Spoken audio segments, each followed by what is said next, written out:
No ar, Faixa Livre, rádio jornalismo de verdade, a informação de primeira qualidade, a interpretação e os comentários das notícias, entrevistas, o contraditório.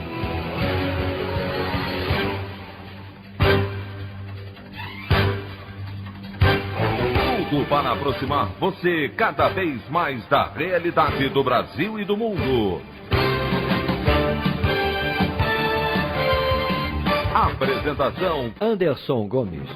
Em novo escândalo envolvendo família do presidente, empresário Paulo Marinho afirma ter provas de que policial federal anunciou com antecedência a operação que evidenciou rachadinhas no gabinete do deputado Flávio Bolsonaro e a postergou para evitar prejuízos à campanha do ex-capitão do Exército. Procuradoria-Geral da República pede depoimento do empresário para apurar mais uma denúncia de interferência de Bolsonaro na PF. Investigações de fraudes em licitações de respiradores no Rio de Janeiro se aproximam do governador Wilson Witzel, envolvendo secretários e assessores. Essas e outras notícias na edição desta terça-feira, 19 de maio do ano de 2020, do programa Faixa Livre.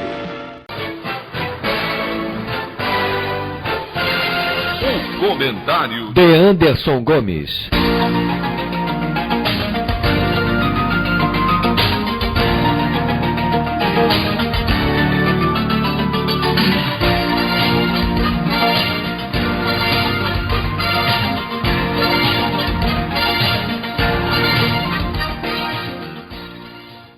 Bom dia, ouvintes.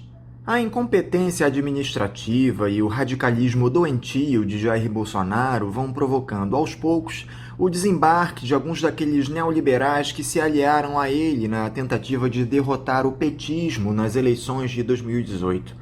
O desafeto mais recente do presidente é o empresário Paulo Marinho, que chegou a ceder sua casa no Rio de Janeiro para a estrutura de campanha do então deputado federal. Ao perceber que a gestão do ex-capitão do Exército leva o Brasil para a sua mais grave crise política e econômica da história, Marinho, que também é suplente de Flávio Bolsonaro no Senado, abandonou a nau governista na época em que o ex-ministro Gustavo Bebiano foi demitido e agora acabou revelando mais um dos segredos de família. Vou passar a leitura do artigo do sociólogo Celso Rocha de Barros, publicado ontem no jornal Folha de São Paulo, que fala sobre mais esse escândalo no centro do poder do país. O título do artigo é "Em 2018, venceu quem fugiu da polícia". A entrevista do empresário Paulo Marinho a Mônica Bergamo, publicado pela Folha neste domingo, mostrou que Jair Bolsonaro e seus filhos dispunham de um esquema de acobertamento dentro da Polícia Federal durante a eleição. Segundo Marinho, um delegado da PF avisou Flávio Bolsonaro de que a Operação Furna da Onça, em que o esquema Queiroz foi descoberto, seria desencadeada. O mesmo delegado, sempre segundo Marinho, disse que, abre aspas, "nós vamos segurar essa operação para não detoná-la agora, durante o segundo turno, porque isso pode atrapalhar o resultado da eleição", fecha aspas. Pense por um minuto no que isso quer dizer.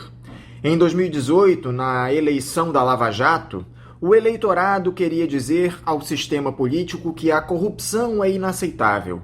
Milhões de brasileiros pobres votaram em um programa econômico em que nunca tinham votado, só para transmitir essa mensagem. O Brasil arriscou sua democracia, sua estabilidade social e agora vê seus filhos morrendo às dezenas de milhares na epidemia para bancar essa aventura. Era tudo mentira. Jair Bolsonaro só foi eleito porque, em 2018, tinha um esquema de acobertamento de seus escândalos melhor do que o de qualquer outro político brasileiro. Conseguia segurar operações contra ele durante a campanha. Os outros candidatos não conseguiam. Pensem na delação de Antônio Palocci, divulgada às vésperas da eleição, mas pensem também nas operações contra governadores tucanos ocorridas durante o primeiro turno. Se petistas e tucanos tivessem os esquemas que Bolsonaro tinha, nada disso teria vindo à luz. É esta lição que o bolsonarismo trouxe para os corruptos brasileiros. Primeiro, deveríamos ter recrutado os militares e a polícia. Para o juiz, era só ter dado um ministério e deixado que suas fotos do lado da gente o desmoralizassem. sem essa frescura de PT e PSDB respeitando a democracia. Nesta segunda, deve ser divulgado o vídeo da reunião ministerial de 22 de abril. Pelo que já vazou, não restará mais dúvida de que Bolsonaro tentou aparelhar a Polícia Federal para se proteger. O argumento de que pretendia substituir os responsáveis por sua segurança pessoal e não o comando da PF foi desmontado por matéria do Jornal Nacional de sexta-feira. Os responsáveis por sua segurança foram promovidos pouco antes da reunião. Quando estiver assistindo ao vídeo em que o presidente confessa seus crimes contra a Polícia Federal, preste atenção no resto da conversa, no ambiente bolsonarista, na tentativa de armar a população contra os governadores, na vontade de prender os ministros do STF, no ódio à democracia e à liberdade. Observe os bolsonaristas conspirando contra a democracia enquanto acobertam seus crimes e aprenda isto. Os fascistas são bandidos piores do que os bandidos comuns, mesmo no quesito crime comum. Ninguém nunca se tornou ditador para prender ladrão. O sujeito vira ditador para ser ladrão em paz. Quer saquear o dinheiro público sem que a imprensa livre, a oposição, o STF, o Congresso Nacional ou a Polícia Federal o atrapalhem. Na entrevista de domingo, Marinho também contou que o ex-ministro Gustavo Bebiano temia que Bolsonaro tentasse um golpe quando ficasse acuado. Vejamos o que faz com a polícia batendo na porta do Alvorada. A opinião do Faixa Livre. Bandeirantes, 1360. Estamos apresentando Faixa Livre. Fique em casa e defenda a educação, a saúde pública e a pesquisa brasileira. Seja solidário. A vida vale mais que os lucros. Uma campanha do Andes, Sindicato Nacional dos Docentes das Instituições de Ensino Superior. Voltamos a apresentar Faixa Livre. Estamos de volta, ouvintes, com o início da edição de hoje do programa Faixa Livre, que tem na sua produção a jornalista Celeste Sintra, auxiliada pela também jornalista Natália Moraes, tendo no comando do áudio o Francisco. Meu bom dia a todos. E meu bom dia também a você, que pode aqui participar nos enviando mensagens eletrônicas para o endereço ouvinte@programafaixalivre.com.br ou ainda registrando suas participações diretamente nas nossas redes sociais. No Facebook, nossa página é o Programa Faixa Livre. No Twitter e no Instagram, para deixar o seu recado, basta seguir os perfis @PGM Faixa Livre. Lembrando que as participações por telefone estão inviabilizadas, pois durante o período da pandemia do novo coronavírus, nosso programa está sendo gravado no dia anterior à sua veiculação.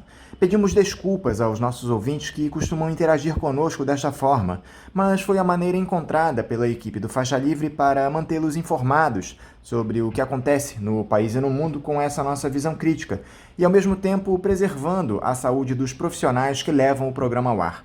O Faixa Livre pode ser acompanhado também pelo nosso aplicativo para celulares com sistema operacional Android. O nome do aplicativo é Programa Faixa Livre. Os ouvintes também têm acesso à transmissão pelo nosso site, o www.programafaixalivre.com.br, ou pela página da Associação de Engenheiros da Petrobras, a AEPET, uma das nossas entidades patrocinadoras, no www.aepet.org.br. Para quem perdeu alguma das edições ou quer ouvir novamente o Faixa Livre, os áudios das entrevistas e editoriais estão disponíveis no nosso podcast, nos aplicativos Spotify, Deezer e Castbox. E dando início às nossas entrevistas, eu cumprimento o professor do Instituto de Relações Internacionais e Defesa da Universidade Federal do Rio de Janeiro, Carlos Eduardo Martins. Carlos Eduardo, bom dia. Muito bom dia, Anderson. Um prazer falar contigo e com os ouvintes do Faixa Livre. Muito obrigado, Carlos Eduardo, por novamente conversar conosco aqui no programa. Carlos Eduardo, a tragédia nossa de cada dia provocada pelo bolsonarismo começa a ganhar contornos claros de que uma aventura autoritária está a caminho. O pedido de demissão de Nelson Teich na última sexta-feira é um dos sintomas desse cenário. o oncologista não aguentou as pressões de um presidente para assumir a hidroxicloroquina no tratamento de todos os pacientes com a Covid-19, um medicamento que é rejeitado pela comunidade científica para este fim, além dos constrangimentos aos quais o Bolsonaro o submetia. A natural figura apática do Taixe representou o estado anímico dos técnicos do Ministério da Saúde. O ex-capitão do Exército nomeou mais um militar como interino na saúde apenas para assinar a liberação da hidroxicloroquina como terapia para o novo coronavírus. Como você analisa esse episódio do pedido de demissão de Nelson Taixe, Carlos? O presidente Bolsonaro entrou em conflito com Nelson Taixe porque Nelson Taixe queria estabelecer certos critérios para a flexibilização do isolamento horizontal a partir da testagem em massa. E, de fato, o Brasil começou a ampliar o número de testes que, durante a gestão do Mandetta, estavam em níveis extremamente baixos. Chegamos na gestão do Taixe em 20 dias a passar de 300 mil para quase 800 mil testes. E o resultado dessa aplicação da política de testes foi o aumento expressivo do número de mortes e contaminados, mostrando que a epidemia no Brasil segue longe do pico. Pelo contrário, nós estamos numa curvatura ascendente acelerada, o que contraria o objetivo de Bolsonaro de impor um imediato interrompimento do isolamento horizontal, né? Política na qual ele nunca quis entrar e foi obrigado pelas decisões do Supremo e de governadores e prefeitos. Então, a política de Bolsonaro para a Covid é eliminar o isolamento horizontal, reativar a economia e jogar a hidroxicloroquina para a população para controlar os efeitos negativos dessa política sobre a saúde pública. Bolsonaro sabe perfeitamente que a hidroxicloroquina não tem nenhum efeito concreto em termos de benefícios à saúde da população. Por isso, ele, por medida provisória, criou um decreto onde estabelece exclusão de ilicitude para práticas danosas à saúde pública dos gestores durante a pandemia. Então, Bolsonaro sabe que a hidroxicloroquina não tem nenhum efeito concreto positivo, pelo contrário, até pode agravar o número de mortes. E o que realmente orienta a política de Bolsonaro são três dimensões. Uma, tentar reativar os lucros e a liquidez de setores empresariais atingidos com a crise. Outra é se vincular aos grupos que produzem a hidroxicloroquina no Brasil, sobretudo a empresa EMS, que esteve em reunião virtual no Palácio Planalto. E o outro objetivo é engatar uma segunda reforma da Previdência com uma política de genocídio da população idosa no Brasil. Nós temos 30 milhões de pessoas no Brasil acima de 60 anos, e se esse tipo de orientação de política pública do Bolsonaro prevalecer, o que nós vamos ter é um número de mortes no Brasil que vai ultrapassar possivelmente a casa do 1 milhão, produzindo efeitos positivos no que tange à contenção de gastos com a Previdência, que é a grande obsessão de Bolsonaro e Paulo Guedes, reduzir os gastos da Previdência ao custo que for. A verdade, Carlos Eduardo, é que o presidente quer nos ministérios personagens que assinem embaixo todas as suas sandices, Qualquer um que esteja contrário ao que ele estabeleça como certo, ainda que amparado por argumentos técnicos e científicos, é descartado. Ele quer um governo à sua imagem e semelhança. A questão é que essa figura que se estabelece como padrão a ser seguido tem fisionomia assustadora. Sim, tem a fisionomia do fascismo. Bolsonaro reivindica um modelo de liderança política absoluta que está para além das suas razões específicas, individuais, de uma personalidade paranoica que se sente ameaçada por qualquer outra figura forte. Mas o êxito relativo desse tipo de liderança, que conseguiu agregar aí 30% dos setores conservadores da população brasileira, o êxito está vinculado ao fato de que as frações burguesas e conservadoras não têm outro tipo de liderança política a apresentar. As eleições de 2018 mostraram a derrota colossal dos representantes tradicionais do grande capital. E o fascismo, ele se constitui não como um regime que significa a ditadura do grande capital, mas como um regime que significa a ditadura para o grande capital, isto é, ele é exercido, o fascismo é exercido por setores que representam o baixo clero burguês.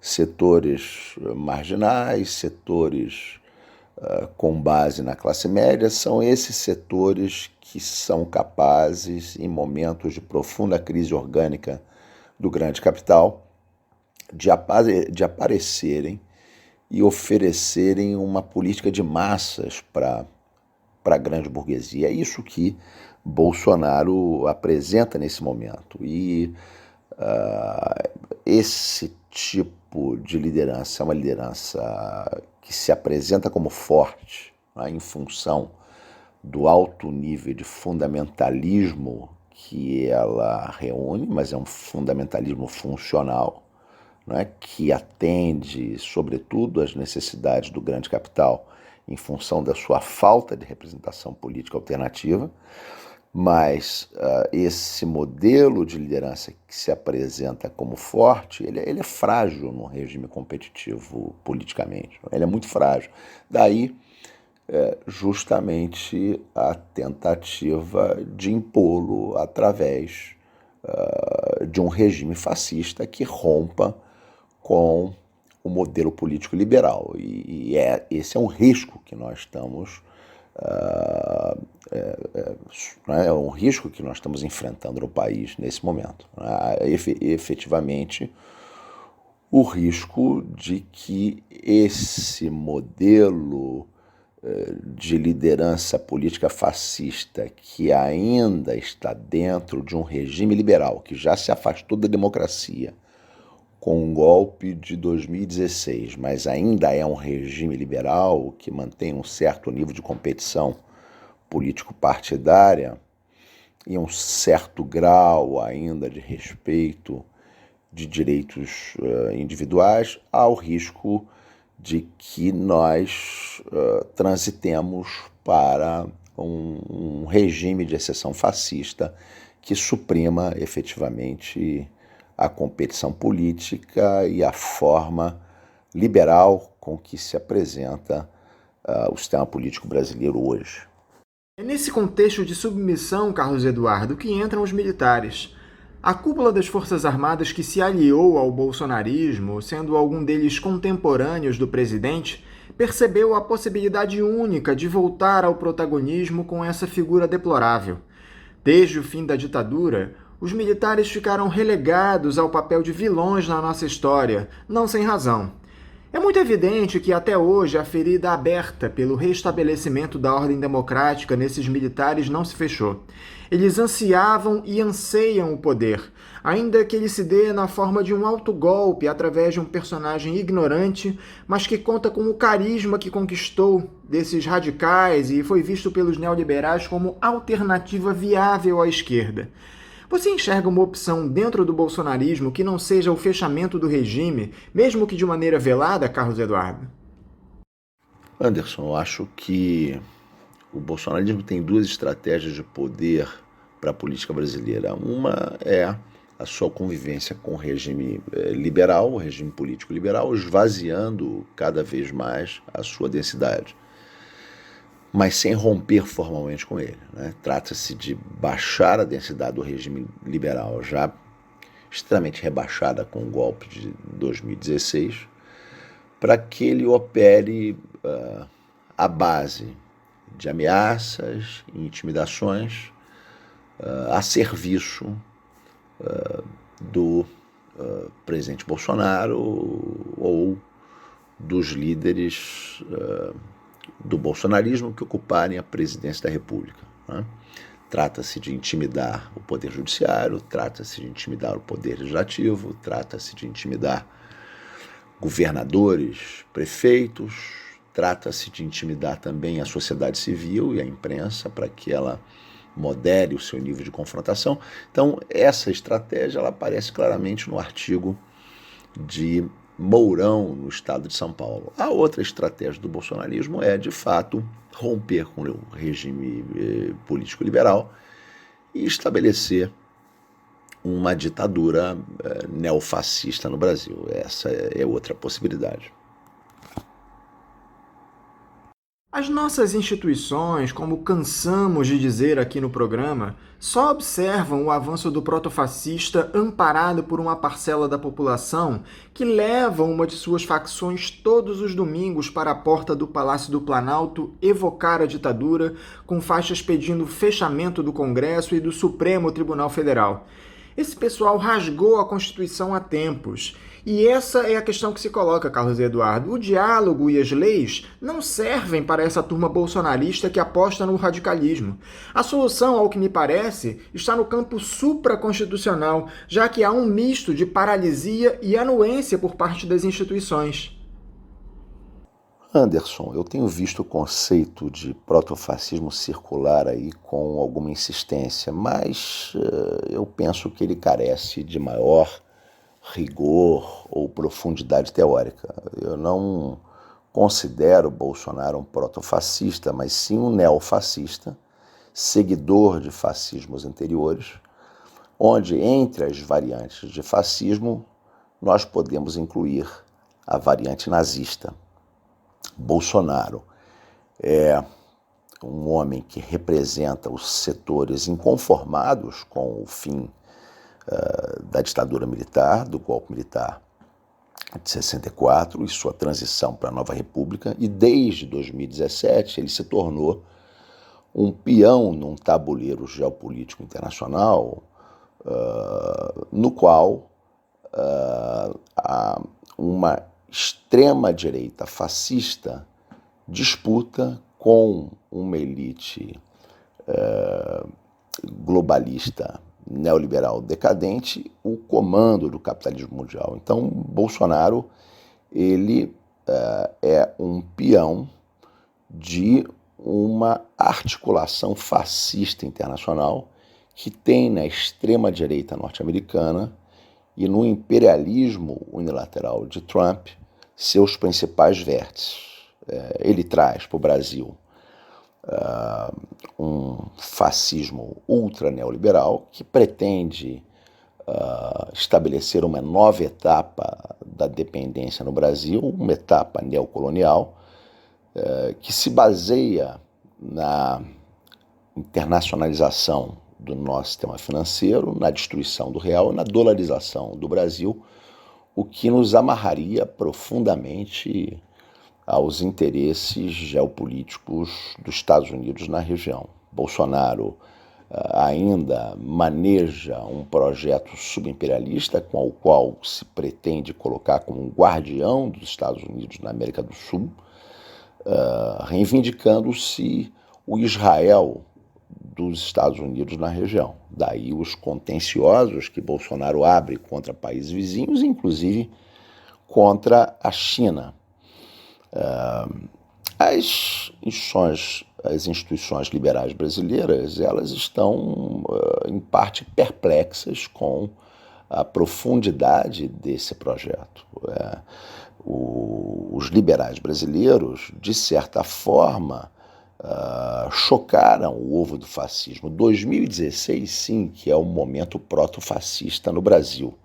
O golpe de 2016 é um golpe proto-fascista, né? Os liberais se articularam com os fascistas para golpear profundamente a soberania popular no Brasil e para desmontar o projeto nacional popular que vinha em curso e que, é verdade, Dilma traiu no seu segundo mandato sob pressões da direita. Então, nesse momento, nós temos as instituições liberais perplexas com a profundidade e a agressividade desse projeto bolsonarista, mas eu acho que, em parte, elas tentam reagir, né? Há setores do establishment liberal que perderão brutalmente com a imposição de um projeto neofascista no Brasil. O principal setor empresarial que perderá com isso são as organizações Globo, que foram o cimento e são o cimento ideológico desse projeto liberal no Brasil. Esses setores estão profundamente ameaçados. Então, esses movimentos que nós estamos vendo junto ao STF são movimentos que são tentativas de reação dessa elite liberal a esta ofensiva fascista, que é uma ofensiva que não pretende apenas criar um regime ditatorial para o grande capital, mas também mexer nas hierarquias burguesas que constituem o grande capital. Os fascistas vão querer dirigir politicamente o grande capital e, evidentemente, criarem um lugar especial para si próprios dentro desse regime burguês. É isso que está em curso no país, esse projeto está em curso no país. Então, eu acho que nós temos aí uma fricção entre fascistas e liberais que não é desprezível, e acho que o movimento popular tem que reivindicar a legalidade. Foi com a legalidade que nós derrotamos o golpe militar de 61, e claro, esse movimento pela legalidade tem que ser um movimento suprainstitucional, não supraconstitucional, mas suprainstitucional, porque as instituições, como nós vimos em 2016, não aplicaram a Constituição brasileira. Se aplicassem, nós não teríamos o golpe de Estado de 2016. Então, o que nós temos que ter é um movimento de massas com uma perspectiva própria, mas que forme uma grande frente antifascista que terá, até certo ponto, apoio de liberais.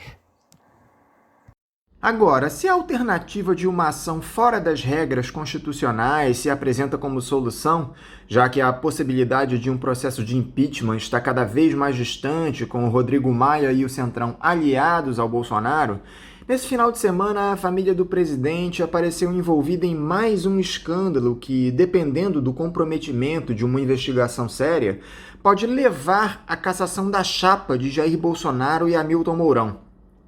O empresário Paulo Marinho, um dos apoiadores do ex-capitão do Exército durante a campanha eleitoral, revelou ter ouvido do filho do presidente, o Flávio, que a Operação Furna da Onça, aquela que revelou o escândalo das rachadinhas no gabinete do então deputado estadual envolvendo o Fabrício Queiroz, foi postergada para não prejudicar a candidatura de Jair Bolsonaro para a presidência.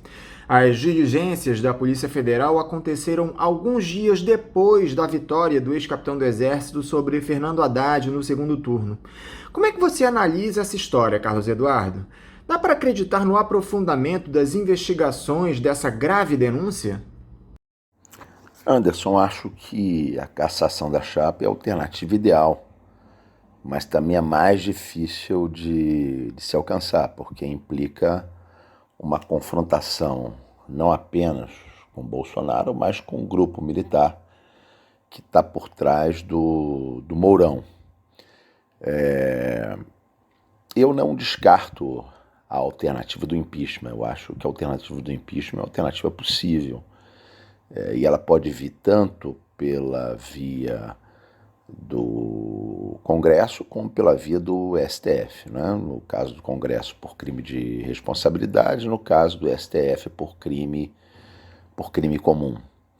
Então, são duas as vias para o impeachment. É importante destacar que Bolsonaro tem sofrido um aumento significativo da taxa de rejeição. Hoje, 50% da população brasileira rejeita o seu governo, ainda que ele mantenha o apoio de uma base aí de aproximadamente 30%.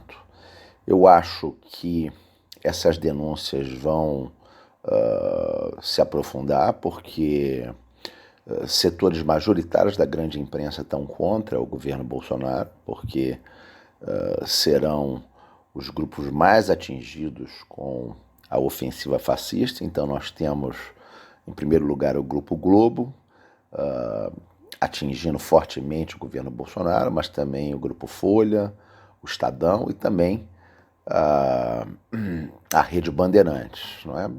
Do lado de Bolsonaro, em termos de poderes midiáticos mais expressivos, estão praticamente apenas SBT e Record.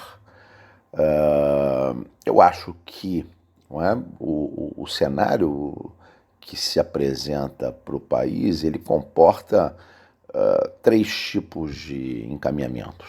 Né? Um encaminhamento é esse, não é, do impeachment ou cassação da chapa. Né? Mourão, que poderia ser um homem que faria transição, tem dado sinais de que não é o personagem mais adequado para isso. Né? Seu artigo publicado no Estadão é uma reivindicação da ditadura e uma reivindicação de limitações ao papel independente e livre da imprensa. Outra alternativa que nós poderíamos ter seria a de tentar neutralizar o governo Bolsonaro. Eu acho que essa é uma alternativa que os liberais manejam, sobretudo diante do risco que representa encurralá-lo com o impeachment ou com a cassação da chapa. Os liberais não sabem muito bem qual a reação que os fascistas produzirão, então há um certo temor da reação fascista que leva os liberais a terem cautela. E uma outra alternativa é um golpe de Estado fascista, né? Mas que também os fascistas têm receio de manejar, porque não sabem também que tipo de reação de massa pode ocorrer frente a esse tipo de iniciativa, e eles também não estão certos do apoio das Forças Armadas a um tipo de aventura deste tipo. Então nós temos um cenário político brasileiro aí bastante incerto, onde várias são as possibilidades. O estilo de confrontação que Bolsonaro oferece diminui as chances de uma alternativa liberal de ir neutralizando esse governo até 2012, quando então se poderia substituí-lo, na visão dos liberais, por uma candidatura tipo Moro, Mandetta, algo nesse estilo. Né? Mas Bolsonaro é representante de um projeto internacional de ocupação do Brasil, de redefinição das hierarquias burguesas internas, e ele não parece dar nenhum sinal de desistir da profundidade desse projeto, o que então nos leva de fato para um cenário de confrontação, aonde possivelmente estaremos entre um impeachment e uma alternativa mais radical à direita. Carlos Eduardo, a esquerda, que já se mostrou incapaz de promover oposição, não só pela retumbante derrota nas urnas em 2018, mas pela ausência de um projeto de país. Não se discute um programa para tirar o Brasil da crise econômica e política no qual está fundado. Enquanto a pauta deveria ser a defesa da democracia, esses partidos se apegam a briguinhas e disputa de egos na defesa de uma afirmação programática enquanto legendas. Prova desse racha foi a desistência do deputado federal Marcelo Freixo em concorrer à Prefeitura do Rio em uma coligação com o Partido dos Trabalhadores, na qual PDT, PCdoB, PSB e Rede se recusaram a participar. Enquanto isso, seus principais caciques faziam uma live evocando a necessidade da formação de uma frente democrática, veja só. Esse isolamento, que antes era apenas do PT, a maior legenda de esquerda, diga-se, agora ganha a companhia do PSOL. Por que é tão difícil que uma postura pragmática e programática se faça valer na esquerda em um momento de excepcionalidade como esse, Carlos Eduardo? Pois é, Anderson, eu acho absolutamente necessária a construção de uma frente antifascista em favor do desenvolvimento, orientado pelas necessidades populares, em defesa da soberania nacional. Eu já defendi essa frente desde o golpe de 2016 e mostrava como ele havia atingido um conjunto de direitos do povo brasileiro. O direito à democracia, que foi profundamente abalado, nos deixando apenas um simulacro formal dela, o que contribuiu fortemente para a eleição de Bolsonaro.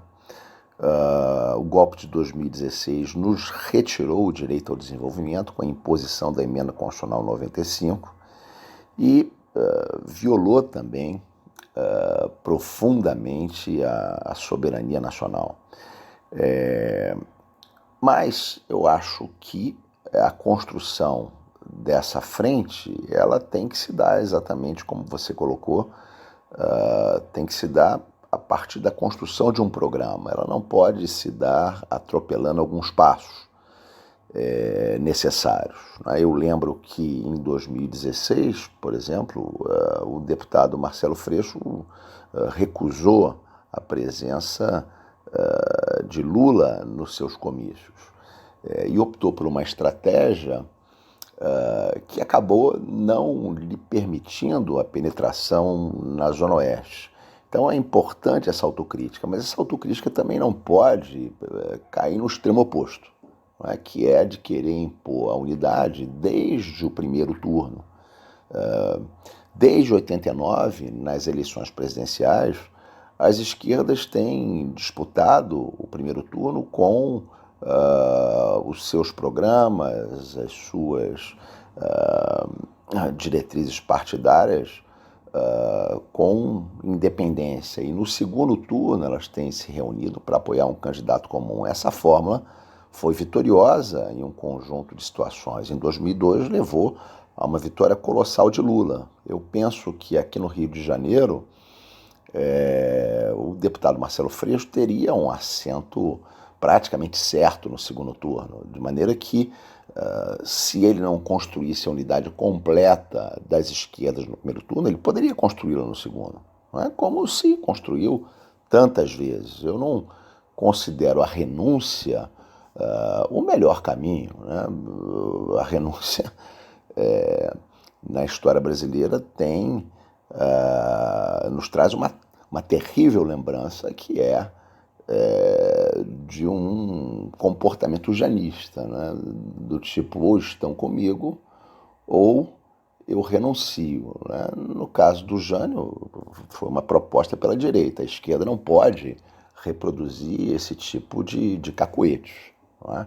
Acho que nós temos que ter maturidade, serenidade para fazer essa construção, que tem que se dar de maneira muito cuidadosa, muito cautelosa, para que ela seja sólida e possa avançar sem recuos. Esse inquérito, que está em andamento no Supremo Tribunal Federal e teve depoimentos colhidos na última semana, Carlos Eduardo, incrimina de maneira definitiva o presidente. É curioso que nem mesmo os ministros palacianos combinaram suas versões com o Bolsonaro.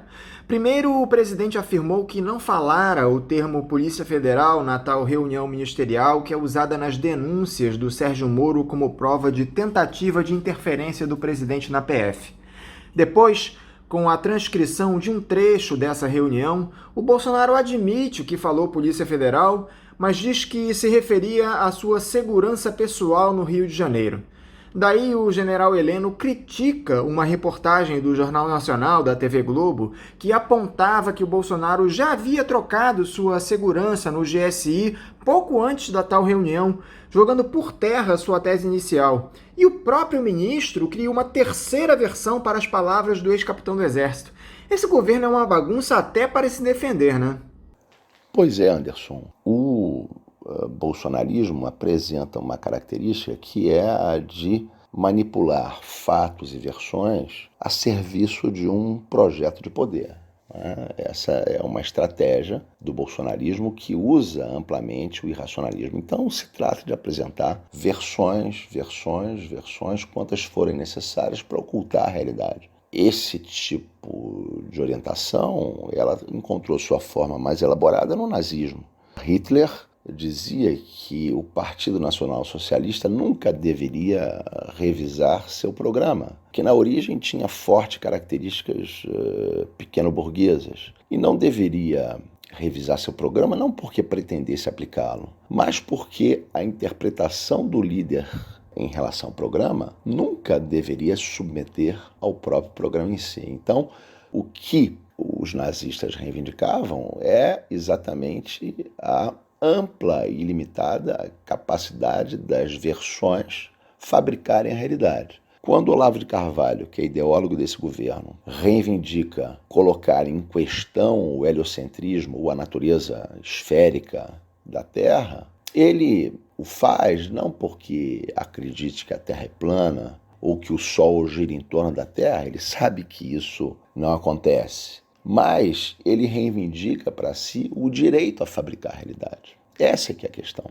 Então, o que nós temos no país é uma ofensiva neofascista e racionalista, e que se manifesta nesses discursos de tentar lidar com o contraditório. Nós estamos no Brasil numa batalha entre racionalismo e irracionalismo, onde do lado de lá estão os neofascistas, do nosso lado está a esquerda e os liberais comprometidos com o mínimo de desenvolvimento de forças produtivas, com o mínimo de vinculação à realidade. Acho que nós vamos ter, nesse ano, talvez no próximo, se essa questão se prolongar para o próximo, um confronto muito importante entre o governo Bolsonaro e a Rede Globo em torno da renovação ou não da concessão dessa emissora. Bolsonaro tem, nesse momento, aproximadamente, com a sua tentativa de rearticular um centrão disperso em vários partidos, o Bolsonaro tem em torno de 200 deputados, o que é uma margem perigosa para a Globo, como para ele, porque é uma margem muito próxima dos 40%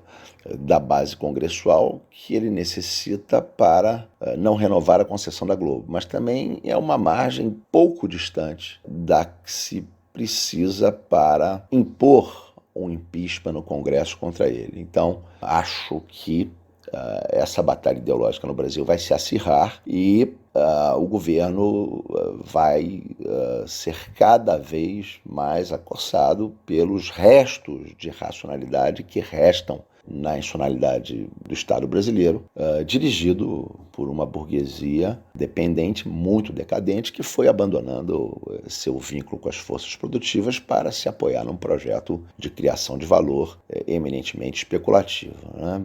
Nós temos visto aí, por todos os dados, a forte desindustrialização do Brasil e a reorientação da nossa burguesia para a fabricação de capital fictício, o que abre, de fato, espaço para essas ofensivas irracionalistas. Mas ainda resta uma burguesia que dirige um aparato liberal com pretensões mais universalistas, e essa burguesia vai procurar defender o seu lugar na direção do Estado brasileiro. E acho que para isso vai precisar do apoio das esquerdas, uma vez que ela não tem base de massas. Cabe à esquerda aproveitar, né, essa crise das classes dominantes para impor o seu próprio projeto como um projeto autônomo, soberano, e que pode ser capaz de estabelecer alianças pontuais com o liberalismo, mas sem perder a diretriz própria. Para encerrar, Carlos Eduardo, eu gostaria que você falasse um pouco sobre esse escândalo das licitações fraudadas para a compra de respiradores no combate à Covid-19 aqui no Rio de Janeiro. Já foram presos alguns personagens ligados ao governo de Wilson Witzel, como o ex-subsecretário de Saúde.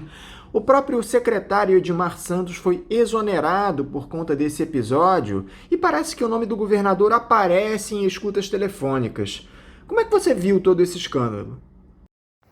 Isso é uma lástima, né? O Rio de Janeiro, um estado que está revelando uma baixa performance no combate à Covid, apesar das políticas de isolamento horizontal corretas que tem estabelecido desde o início, mas o Rio de Janeiro tem apresentado uma gestão muito insuficiente dos seus equipamentos de saúde, né? O Rio de Janeiro está aí com um índice de letalidade em torno de 10%.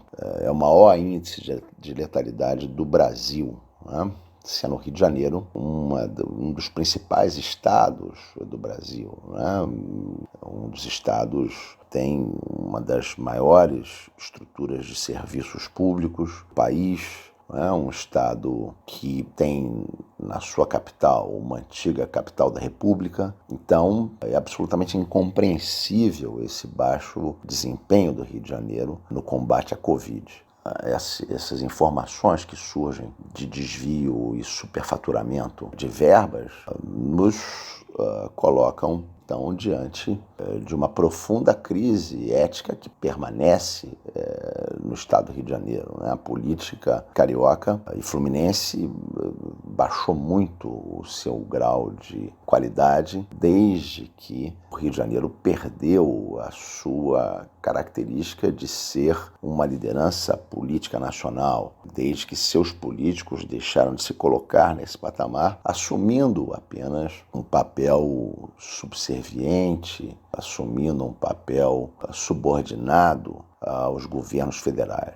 Isso despolitizou demais o Rio de Janeiro. O Rio de Janeiro perdeu a sua capacidade de exercer a sua atuação como liderança cultural, política e ideológica do país, e o resultado desse desmonte político e ideológico do Rio de Janeiro tem sido o avanço dessa política fisiológica. Witzel era um homem completamente desconhecido, chegou a governador com um discurso muito próximo ao neofascismo, subindo em carros com Rodrigo Amorim e festejando junto com ele a quebra da placa de Marielle Franco, colocada no centro do Rio de Janeiro.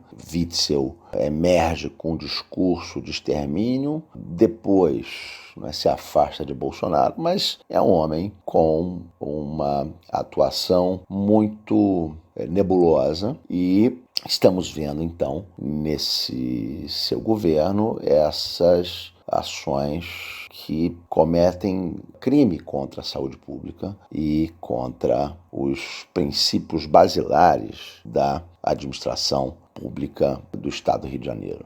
Temos que acompanhar, verificar a profundidade disso e o quanto esse superfaturamento e esses desvios de recursos atingem diretamente o governador Wilson Witzel. Carlos Eduardo Martins, muito obrigado por conversar conosco abrindo as entrevistas no programa de hoje. Eu desejo a você um bom dia de trabalho e deixo o meu abraço.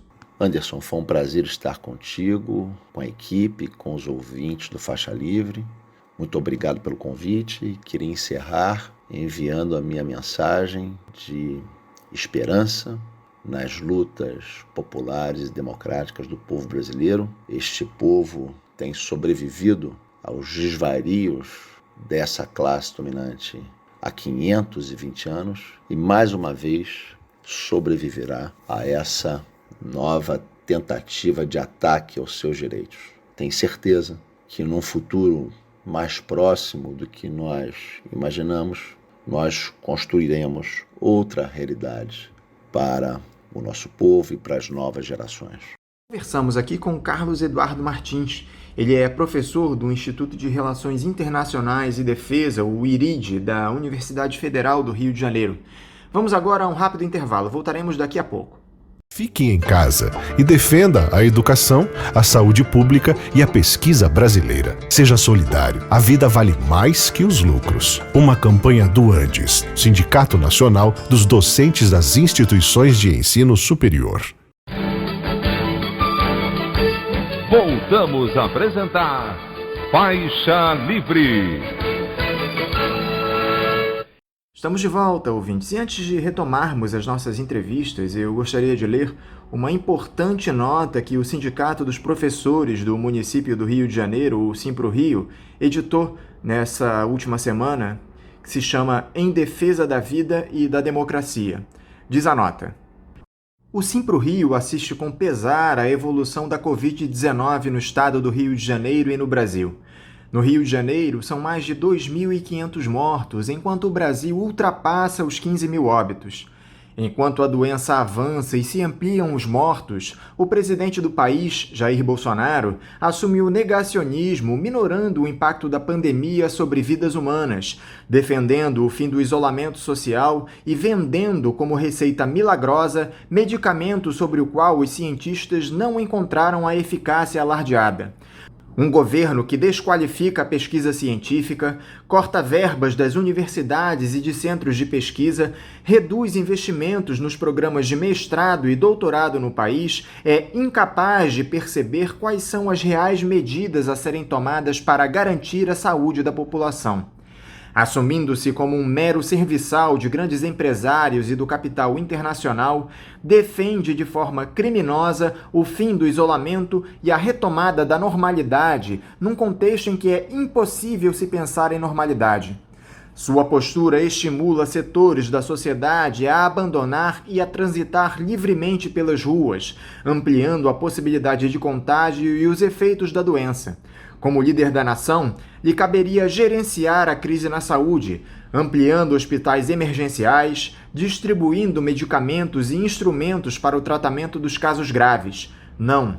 Sua preocupação não é a vida dos jovens, dos trabalhadores, dos idosos. Insinua de forma leviana que os trabalhadores não querem trabalhar, minorando o impacto da pandemia. O caos social avança e a sua preocupação é flexibilizar direitos trabalhistas, ampliando a perda de salários e demissões, sem se preocupar com os efeitos dessa medida para os trabalhadores. Mesmo a ajuda emergencial, cujo pagamento é sabotado pelo próprio governo, provocando monstruosas filas junto às agências da Caixa e propagando vírus, só atingiu o valor de R$ 600 após a atuação dos partidos de oposição que, junto aos partidos de centro, definiram o valor acima do que desejava o governo inicialmente, R$ 200. Mais uma vez, o Simpro-Rio vem em nota se solidarizar com todas as famílias que perderam seus entes queridos pela doença. Lamentamos a morte de professores e professoras que tanto se dedicaram ao trabalho e que se apresentavam aos seus alunos como parceiros no processo ensino-aprendizagem. Que a humanidade saia desse embate fortalecida pelos laços de solidariedade, que perceba o impacto das brutais desigualdades sociais, que se fortaleça a certeza em favor da democracia, que o governo Bolsonaro abandone o histrionismo anticientífico e se junte ao país no combate ao vírus, e se insistir em ameaçar a vida de quem trabalha com dignidade, que venha a ser retirado do cargo. Afinal, os trabalhadores têm família para criar. E nós, que atuamos em sala de aula, seguindo o que apontou Paulo Freire em seu trabalho Pedagogia da Autonomia, demonstramos que um gesto, por mais insignificante do professor, pode se apresentar como força transformadora ao educando. Continuamos a defender a vida, a educação pública de qualidade, os direitos dos trabalhadores e a transformação do mundo pela educação. O Simpro-Rio parabeniza os trabalhadores da saúde na incansável tarefa de salvar vidas. O sindicato somos nós. Defenda seu sindicato. Estamos juntos nessa luta. Saúde a todos e todas e vamos continuar em casa e nos proteger. Assim termina a nota do Simpro-Rio. E a respeito de tudo isso, e principalmente das medidas autoritárias e irresponsáveis do presidente, bem como da Assembleia Virtual que tratou da negociação salarial dos professores, eu converso agora com o diretor do próprio Simpro-Rio, Márcio Franco. Márcio Franco, bom dia. Bom dia, como vai? Tudo bem? Meu bom dia a todos os ouvintes do programa Faixa Livre. Um abraço a todos e todas. Obrigado pelo convite. Márcio, eu quero te agradecer por essa entrevista aqui no Faixa Livre. Márcio, eu vou começar falando a respeito daquela campanha salarial dos professores da educação básica na rede particular. O Simpro-Rio realizou uma assembleia virtual no último sábado para tratar do tema. Vocês chegaram a alguma definição sobre isso? O que é que ficou decidido nessa assembleia, Márcio? Em primeiro lugar, eu gostaria de lembrar a todos, que nós estamos inovando do ponto de vista da mobilização da categoria. Pela primeira vez, nós fizemos uma assembleia virtual, através de aplicativo hoje disponível na internet. Nós fizemos uma assembleia através de meios digitais, já que estamos todos em isolamento social. Mas ela foi uma assembleia muito concorrida, com uma grande participação, muitas propostas surgiram e isso demonstra que a categoria está ligada, está atenta para tudo que está acontecendo e quer participar das lutas do sindicato. Aprovamos 8 propostas, basicamente. Primeiro, a manutenção da pauta de reivindicação da campanha salarial 2020, já aprovada em assembleia presencial no dia 14 de março. Ratificação dos acordos coletivos do Simpro-Rio com as escolas, com base no padrão remuneratório do professor e da professora, na MP 936. Criação de um movimento em defesa do emprego e do salário do professor e da professora. Autorização para a diretoria do Simpro-Rio criar um fundo de amparo ao professor e à professora. Autorização para a diretoria do Simpro-Rio convocar as assembleias conforme andamento das negociações com o patronato. Elaboração de um código de conduta no processo de transição do retorno às aulas presenciais, precedido de um amplo debate, incluindo, é claro, a participação nesse debate de especialistas, estudiosos da questão sanitária. Fazer uma consulta, na verdade, um levantamento das condições de saúde dos professores e das professoras em tempos de isolamento social. Disponibilizar um número de contato específico do plantão da diretoria para denúncias de assédio moral ligadas ao teletrabalho. E como tem sido a adesão dos profissionais de educação nessas assembleias virtuais? O número de participantes nessas reuniões à distância está dentro do esperado pelo Simpro-Rio? Como foi a primeira assembleia virtual dos professores e professoras da educação básica do Rio de Janeiro, nós divulgamos apenas nas listas de WhatsApp de várias escolas, onde os diretores trabalham, e divulgamos, obviamente, nas mídias do sindicato, no site, Facebook, Instagram e Twitter. E a adesão foi bastante expressiva. Nós tivemos aí cerca de uma centena de pessoas participando, uma centena de professores e professoras participando ativamente da Assembleia, com intervenções, com falas importantes, extremamente esclarecedoras e com propostas, acima de tudo com propostas, com uma atitude propositiva, com uma atitude realmente de construção de um movimento em defesa do trabalho do professor, em defesa do emprego, em defesa do salário, e, acima de tudo, em defesa e valorização da figura do professor e da professora nesse momento onde nós temos, um grande isolamento social e onde os professores eles estão realizando o teletrabalho. Gostaria que você falasse um pouco, Márcio, sobre como tem sido a postura dos empresários no ramo da educação diante dessa pandemia. Eles têm atendido às demandas do sindicato ou o diálogo com esse pessoal anda difícil? No meu entendimento, o empresariado da educação ele tem se mostrado muito aquém, obviamente, dos desafios colocados por esse momento que nós estamos vivendo. A rede privada no Brasil, ela abrange mais de 20% de todas as escolas da educação básica. No Rio de Janeiro, que é uma cidade importante historicamente, uma cidade em comparação com outras cidades do Brasil com maior IDH, com maior índice de desenvolvimento humano, com maior poder aquisitivo, a rede privada de ensino ela é bastante expressiva. Contudo, os empresários, salvo exceções, não têm se colocado, no meu entendimento, à altura dos desafios colocados nesse momento de pandemia e nesse momento de crise social, econômica e política que o Brasil atravessa. Nós já estamos aí no terceiro ministro da Saúde, em cerca de 2 meses de pandemia. O que se vê no âmbito federal é um total caos do ponto de vista da gestão do Sistema Único de Saúde. A crise econômica ela se aprofunda inevitavelmente, mas é uma crise que é, na verdade, uma crise do capitalismo, que foi precipitada por essa pandemia, e a sociedade, obviamente, ela enfrenta enormes desafios. É preciso que os empresários eles se coloquem ao lado da educação e do desenvolvimento econômico do país, da retomada do desenvolvimento econômico do país. E não aproveitem um momento de crise, um momento de penúria que a sociedade está vivendo para aumentar as suas taxas de lucro. E os professores, Márcio, eles têm conseguido se adaptar bem a esse sistema de aulas à distância que foi implementado às pressas por conta da Covid-19? A situação que nós estamos passando é uma situação inédita. As atuais gerações nunca passaram por algo semelhante.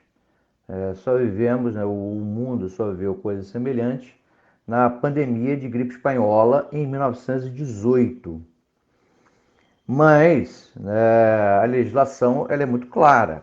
É obrigação do empregador dotar o trabalhador, dotar o professor, dotar a professora de recursos necessários para a realização do teletrabalho. Isso é lei, isso é uma obrigação do empregador. Nós temos vários telefones e e-mails à disposição da categoria para encaminhar denúncias daquelas escolas que estejam extrapolando as relações básicas em termos de capital-trabalho, aquelas instituições que estão desrespeitando os direitos basilares dos professores nesse momento de pandemia e de isolamento social.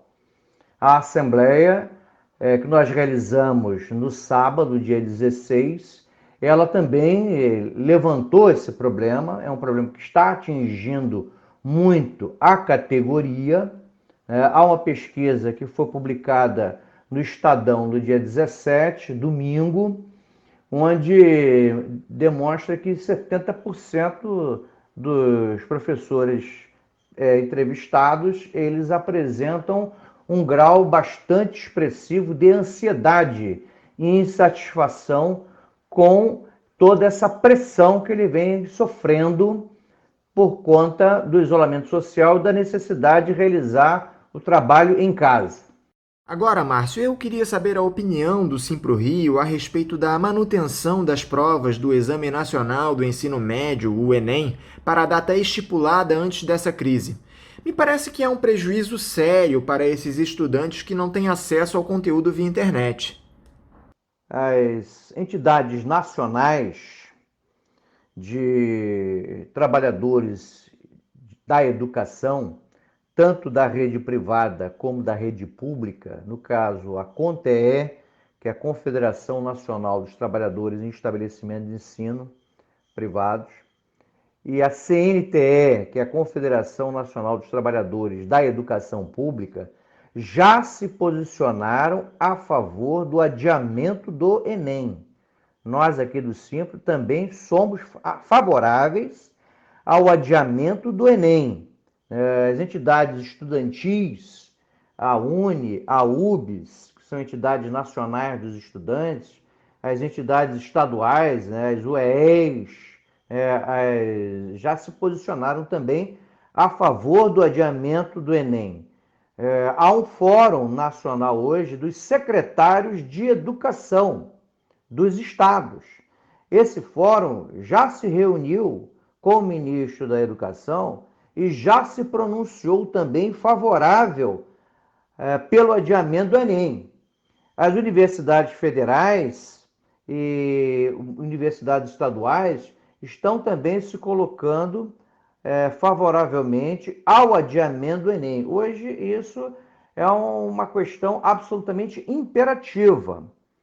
Não são todos os alunos da escola particular que têm acesso à internet, que têm a possibilidade, de terem aulas por meios remotos.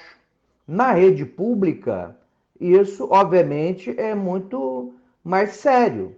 E temos que ter em mente que 80%, pelo menos 80% de todos os estudantes da educação básica estão hoje matriculados em escolas públicas. Moram em regiões que não têm acesso à internet, são muitas vezes oriundos de classes sociais, de grupos sociais que não têm condição de comprar um computador. O próprio IBGE, que é uma pesquisa oficial, já mostrou que 30% dos lares brasileiros não têm acesso à internet. E 43% dos estudantes da rede pública não têm acesso a computadores. Então, é absolutamente imperativo que se adie o Enem. É um absurdo o governo continuar insistindo nessa tese de manutenção do Enem na data prevista. No meio de uma pandemia, no meio de uma situação extremamente complexa que nós estamos vivendo. A comunidade acadêmica tem dialogado com o sindicato a respeito disso, Márcio? Bom, nós temos estabelecido um amplo diálogo com os professores da categoria da rede privada de ensino. Nós estamos debatendo também essa questão com os nossos colegas e companheiros da rede pública, tanto da educação básica como da educação superior. E, sinceramente, eu não conheço ninguém que seja contra o adiamento do Enem. Não conheço ninguém que seja contra. Todos são favoráveis ao adiamento do Enem. A única pessoa que eu vejo insistir na tese do não adiamento do Enem é, lamentavelmente, o ministro da Educação.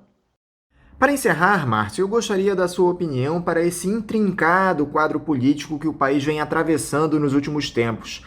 A situação do Bolsonaro está cada dia mais complicada. Como eu disse anteriormente, a crise do governo federal ela está instalada e a cada dia ela se torna mais aguda. Quase que semanalmente nós assistimos ministros serem exonerados ou pedirem exoneração. Na saúde, nós já estamos em cerca de 2 meses, desde o início das medidas sanitárias de isolamento social, do terceiro ministro. o que demonstra o total descontrole do governo na gestão da saúde. Uma saúde absolutamente vital no momento que nós estamos vivendo. Mas a crise, ela é uma crise que tem cada vez mais grau de complexidade. A cada dia ela se torna mais complexa com inúmeros aspectos. É uma crise sanitária, é uma crise da saúde, com aumento a cada dia do número de pessoas mortas pelo coronavírus, por notícias, né, que os hospitais públicos, que a rede de saúde, que a rede do SUS está no seu limite, em várias cidades, em vários estados, mas também uma crise econômica, devido ao aumento do desemprego, devido à incapacidade do governo de levar a ajuda aprovada no Congresso de R$600 a todos aqueles que estão necessitados, pela possibilidade de nós termos uma queda brutal no Produto Interno Bruto nesse ano 2020, pelas incertezas da população diante de um governo que a única coisa que demonstra, né, são, digamos assim, atritos. O governo ele cria área de fricção com o Congresso, cria área de fricção com o Supremo Tribunal Federal, é um governo que briga com a imprensa, é um governo que internamente também está envolvido, né, numa série, né, de situações absolutamente vexatórias, e o que demonstra que a crise é uma crise também de governo, uma crise política de gravíssimas proporções, que a cada dia ganha contornos mais graves. Diante disso, a Assembleia, do dia 16, sábado, aprovou um documento, aprovou uma nota pública que está publicada no nosso site, cujo título é Em Defesa da Vida e da Democracia. Nós entendemos que vivemos um momento muito delicado e é importante que haja uma unidade de todos os setores da sociedade, todos os setores democráticos, todos os setores que têm um compromisso com a vida, de modo a enfrentar o momento que nós estamos vivendo. Márcio Franco, muito obrigado por conversar conosco aqui no Faixa Livre. Eu te desejo uma boa semana e deixo o meu abraço. Muito obrigado, Anderson. Um grande abraço também para todos aí do Faixa Livre e a todos os ouvintes do programa Faixa Livre. Uma boa semana para vocês, fiquem em paz. Conversamos aqui com o Márcio Franco, ele é diretor do Sindicato dos Professores do município do Rio de Janeiro, o Simpro-Rio. Bom, e agora eu vou passar a leitura dos recados dos nossos ouvintes que estão se acumulando aqui nas minhas mãos. A Valéria Nascimento, pelo Facebook, diz o seguinte: Bom dia, meu nome é Valéria Borba. Gostaria que o Faixa Livre apresentasse respostas sobre os resíduos de serviços de saúde dos infectados por Covid-19 que estão em suas moradias. Tenho visto aqui em Jacarepaguá que a coleta dos resíduos de enfermos com coronavírus estão sendo retirados pelo Serviço de Limpeza Pública em caminhões compactadores como se fossem resíduos comuns e que acabam por disseminar os vírus próximos aos trabalhadores do serviço de coleta e pelas ruas onde passam os transportes. Precisamos orientar a população sobre esses aspectos e saber o que pensa a Conlurb. Obrigada. Tá aí, Valéria. Obrigado aí pelo teu recado. Eu vou passar as mãos da Celeste Sintra para ver o que nós podemos fazer e orientar a população a respeito disso. É de fato muito importante essa tua observação. Obrigado aí, Valéria. Já o Luiz Aidan, a respeito daquela entrevista do pessoal do Sindicato dos Policiais Federais, onde eles dizem que as acusações do Sérgio Moro ao Bolsonaro ferem a honra dos policiais, ele diz o seguinte: fere nada, são serviçais da CIA. Tá aí. O Rodrigo Lima diz também a respeito do mesmo tema: a questão não é por nomear.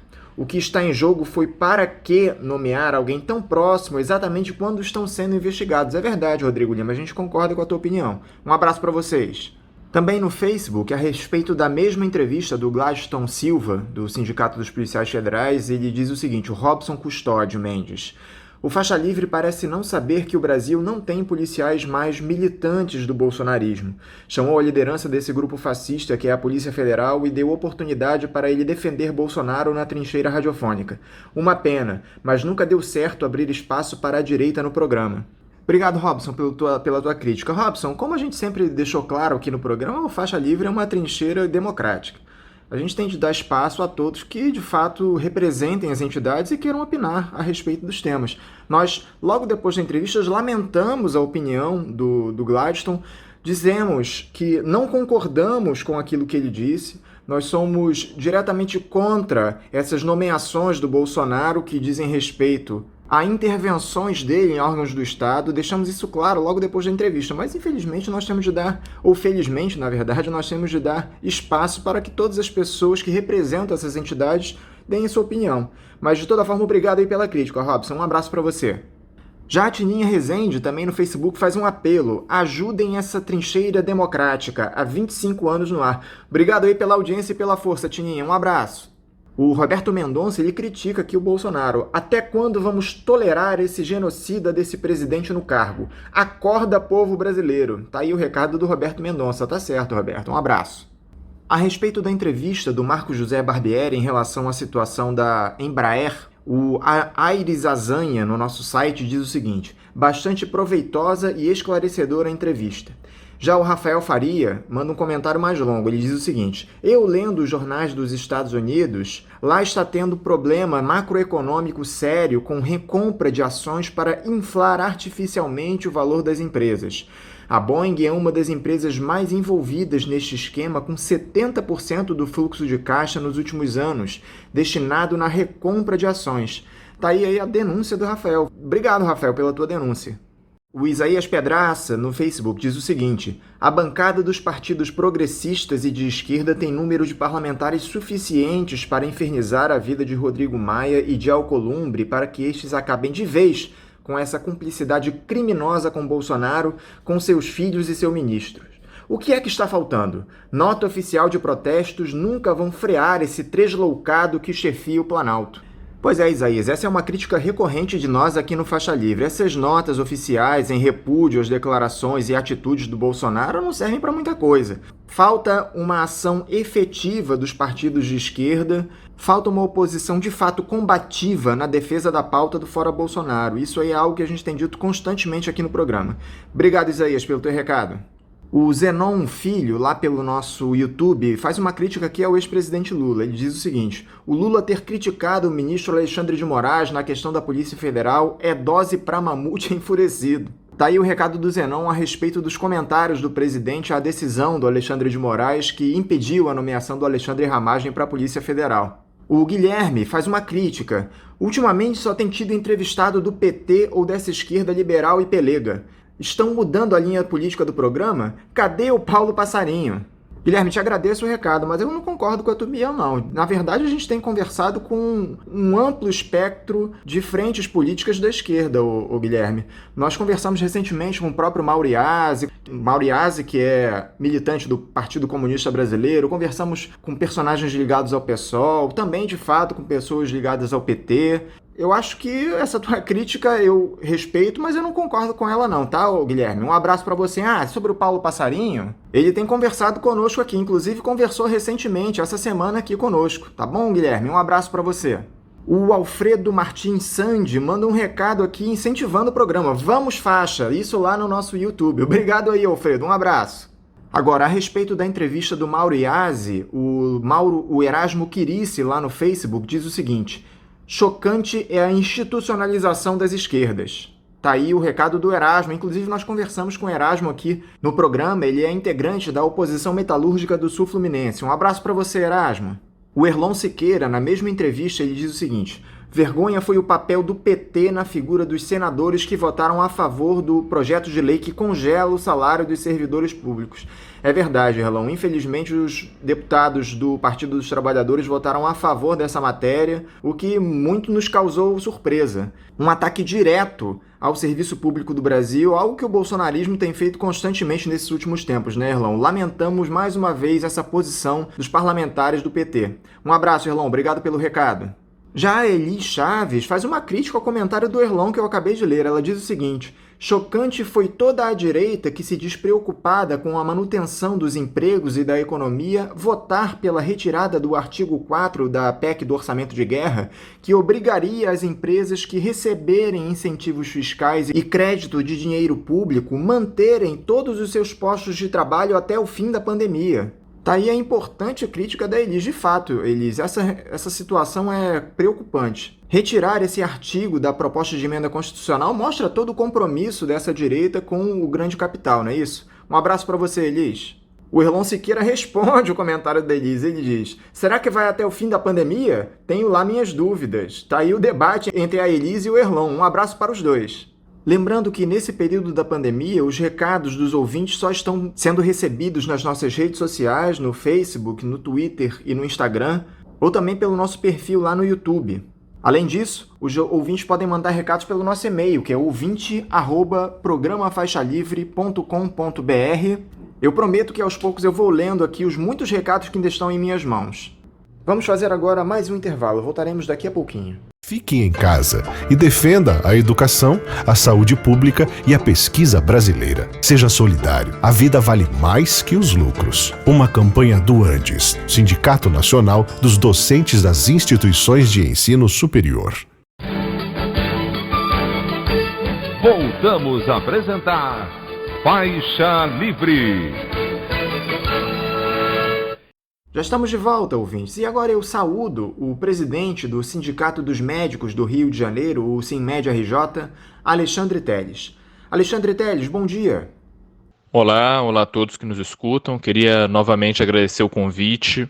Esse assunto é importante, cada semana surgem novos fatos, enfim, tanto no tratamento, na terapêutica para o coronavírus, quanto indicações epidemiológicas e também mudanças políticas, né, que com certeza afetam o rumo das políticas públicas em saúde e que afetam diretamente a vida das pessoas.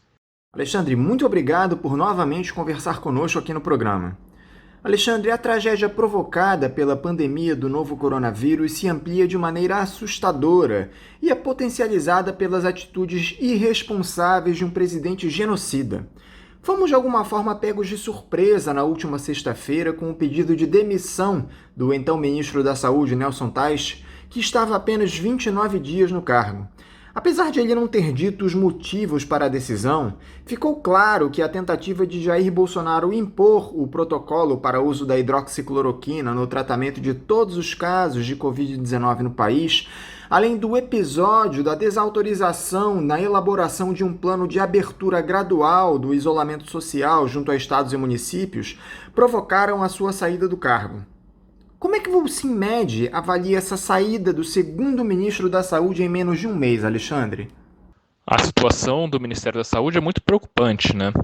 Nós temos agora o segundo ministro, já havia saído Mandetta, agora sai Nelson Teich, e agora a gente tem um general como ministro interino da saúde, uma pessoa sem trajetória na saúde pública, uma pessoa que não tem trajetória, aliás, nenhuma na área da saúde e que tem pouquíssima experiência em gestão pública, tem experiência em salto, paraquedismo, enfim, essas questões. Mas agora a gente precisa de um gestor experiente, porque a gente está no meio da pandemia, de uma pandemia por um vírus que é novo, que exige políticas articuladas entre os gestores das três esferas de governo, enfim, município, estado e União, e a gente precisa de alguém que tenha trânsito entre os secretários municipais, entre os secretários estaduais e que consiga também ser sensível e compreender o que a ciência, enfim, os cientistas têm apresentado. A gente não precisa, nesse momento, de ser levado por ideologias e condutas anticientíficas, como a gente tem visto. Essa questão da cloroquina ela é muito emblemática, né? O presidente a todo momento defendendo a utilização ampla da cloroquina sem a gente ter estudos robustos. Pelo contrário, a gente tem estudos que mostram que pouco afeta, né? Inclusive tem efeitos colaterais muito ruins em muitas pessoas. Então a gente precisa agora estar baseado na ciência e não baseado nos achismos do presidente, achismos de quem quer que seja, e a gente precisa valorizar as nossas instituições científicas e trabalhar de uma maneira integrada. E o SUS, ele é diálogo, o SUS é único, né? O Sistema Único de Saúde, e eu espero que tenha essa articulação daqui para frente, tanto da União quanto dos estados e dos municípios, porque só assim a gente vai conseguir superar essa pandemia tão grave. Essa insistência do Bolsonaro em autorizar a hidroxicloroquina pode ser configurada como um crime contra a humanidade, Alexandre. O sindicato vislumbra entrar com alguma ação para coibir essa intenção do presidente no âmbito jurídico? Bom, o presidente, ele, sem respeitar a comunidade científica, nacional e internacional, ele tem defendido a cloroquina, assim como o Maduro tem defendido a cloroquina lá na Venezuela. A gente sabe que não existem estudos científicos robustos, com um nível de evidência elevados, porque a medicina, a gente trabalha com a medicina baseada em evidências, né? A gente tem que administrar medicamentos que sejam seguros para os pacientes, medicamentos que tenham custo e efetividade, ou seja, que o custo dele, porque o dinheiro do SUS ele é finito e ele acaba, né? A gente não tem uma quantia de dinheiro que a gente possa gastar em medicamentos sem comprovação científica. Se a gente gasta agora com hidroxicloroquina, com certeza vai faltar dinheiro para outras medidas que com certeza vão ser mais efetivas, como a compra de ventiladores, ampliação dos nossos leitos de CTI, contratação de recursos humanos para a saúde, enfim, outras medidas importantíssimas para enfrentar a pandemia. O presidente, ele tem usado, ao meu ver, a hidroxicloroquina como tem alardeado o uso da cloroquina justamente para ele ter para a população uma resposta, né? Porque a população tem cobrado muito, ele tem minimizado os efeitos da pandemia, tem dito que é só uma gripezinha, enquanto isso tem gente morrendo, muita gente esperando leito de CTI, aqui no Rio mais de 1.300 pessoas, então as pessoas estão sentindo na pele que não é só uma gripezinha, né? E aí ele fica colocando todos contra a comunidade médica, a comunidade científica, por não utilizar a cloroquina, como se não utilizássemos porque não queremos. Na verdade, não é utilizado porque não tem comprovação. Na verdade, os estudos internacionais que têm saído mostram que não diminui a letalidade, ou seja, o número de pessoas que vão morrer, não diminui o tempo de internação, não diminui nada disso. Então, não é algo custo-efetivo, não é algo razoável para você utilizar, ainda mais em grande escala. Você vai gastar dinheiro, um dinheiro que já não temos no Sistema Único de Saúde, né, porque vivemos um subfinanciamento crônico há muitos anos e com certeza vai fazer falta esse dinheiro. Fora isso, a pessoa está sujeita a diversos efeitos colaterais, a gente sabe disso, conhecemos. A hidroxicloroquina ela tem outras indicações, então a gente precisa, nesse momento, respeitar e ser conduzido pela ciência, pelas entidades científicas, médicas, entidades de excelência que nós temos aqui de pesquisa, como a Fundação Oswaldo Cruz, as nossas universidades, que são universidades públicas, que têm feito pesquisa, e também a comunidade internacional. E nesse momento não existe nenhuma indicação. Ao contrário do que o presidente colocou, o Conselho Federal de Medicina não está indicando o uso para toda a população da hidroxicloroquina, e nem da cloroquina. É uma opção do médico, em conjunto com o paciente, utilizar, mas não existe essa indicação para toda a população de utilizar a cloroquina, justamente porque não tem benefício comprovado para todo mundo e a pessoa está sujeita a efeitos colaterais. Então, é um absurdo ser veiculado dessa maneira pelo presidente, porque é uma atitude responsável, né, dele, uma atitude que tenta mostrar uma tábua de salvação para a população, que na verdade não é essa. Na verdade, a gente tem que investir em medidas que o presidente é contra, que o presidente ataca, que são medidas de isolamento horizontal, as pessoas ficarem em casa, distanciamento social, e isso o presidente não quer. Então ele tenta apresentar outras alternativas menos eficazes para o combate à pandemia. Infelizmente, essa não é a solução. Adoraria que a gente tivesse nesse momento um remédio que pudesse ofertar para toda a população e que essa pandemia, eu estou na linha de frente, enfim, tenho visto pessoas doentes, tenho visto pessoas falecendo, né? E eu queria muito que tivesse um remédio, mas não é hidroxicloroquina, infelizmente. Alexandre, eu gostaria que você explicasse aqui para os nossos ouvintes, por favor, em que tipo de tratamentos a hidroxicloroquina é utilizada e quais as consequências ela pode provocar se for administrada de maneira incorreta. Bom, a hidroxicloroquina tem as indicações dela. A gente utiliza, por exemplo, para lúpus eritematoso, utilizamos para artrite reumatoide, enfim, doenças reumatológicas a gente utiliza porque ela consegue inibir esse componente inflamatório que tem nessas doenças, assim como é utilizado no tratamento da malária. Isso há muitos anos. Não é um medicamento novo, é um medicamento que tem seu uso indicado. Agora estão fazendo esse tratamento experimental para a Covid-19. Entretanto, tem diversos estudos internacionais que demonstram que não tem uma eficácia. Na verdade, o paciente fica sujeito a efeitos colaterais, né? Enfim, primeiro você está administrando mais uma medicação para a pessoa, né? E aí a pessoa pode ter uma alergia, pode ter uma hipersensibilidade, enfim, como pode acontecer com qualquer remédio que você utiliza. Uma outra questão, a pessoa pode ter alterações gastrointestinais, diarreia, ficar enjoada e alterações também no eletrocardiograma, pode ter alterações na vista, como retinopatia, né? E a pessoa ter uma alteração visual. Isso muitas das vezes pode ser, inclusive, irreversível, os estudos mostram isso, né? E quando você utiliza esses remédios indica, aliás, esses remédios sem uma avaliação, sem conhecer, porque todo o tratamento ele tem que ser individualizado, né? Os protocolos eles servem para guiar, mas nada substitui o acompanhamento médico, a conversa, o diálogo, enfim, a terapêutica ela é individual. Então a gente tem que conhecer o nosso paciente e saber quais são as contraindicações que ele tem. E nós sabemos que para a cloroquina são diversas contraindicações, né? Então a gente não pode passar, por exemplo, um paciente que tem insuficiência hepática, algo do tipo, né? E aí a gente tem que ficar verificando isso. Quando o presidente ou qualquer autoridade comparece em rede nacional e aí ficam alardeando isso insistentemente, porque não é só uma vez que ele fez isso, são diversas vezes. E as pessoas começam a tomar esse medicamento por conta própria, as pessoas correm risco, né? É aquilo, né? Pode ser remédio para uma coisa, né? A cloroquina tem seus efeitos benéficos para essas patologias que eu disse, mas as pessoas que têm contraindicações e muitas vezes até desconhecem, né?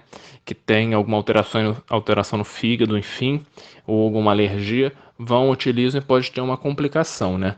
E aí a pessoa fica... Por isso que a gente não recomenda o uso de medicamentos, principalmente esses medicamentos como a hidroxicloroquina, sem avaliação médica, né? Essa terapêutica tem que ser discutida. A relação médico-paciente, a proximidade, a conversa, o diálogo. O paciente está totalmente esclarecido sobre as indicações, os efeitos colaterais, contraindicações. Isso é muito importante na relação médico-paciente. Isso não pode ser desvalorizado. Não é correto uma autoridade ir na mídia e propagandear uma medicação sem evidências e que não muda de fato, ao que tudo indica, o curso da doença.